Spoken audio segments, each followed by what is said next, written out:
अशीच काहीशी परिस्थिती पुण्यामध्ये बघायला मिळते। पुण्यातला नेमका काय प्रकार सुरू आहे सांगतोय मिकी घई।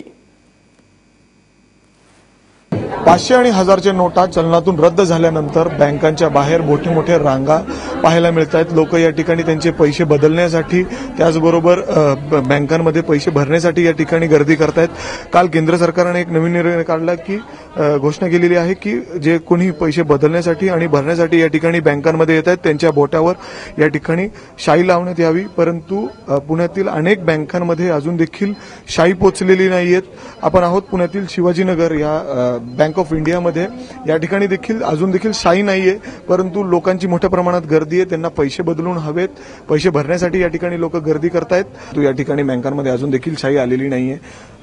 आधार कार्ड घेऊन, ओळखपत्र घेऊन या ठिकाणी त्यांना पैसे दिले जात आहेत। कधी शाई येणार आणि त्याचे काय नियम असणार आहेत, किती पैसे देऊ शकतो, अजून देखील बँकांचे अधिकारी असतील, मॅनेजर असतील यांना अजून देखील माहीत नाहीये।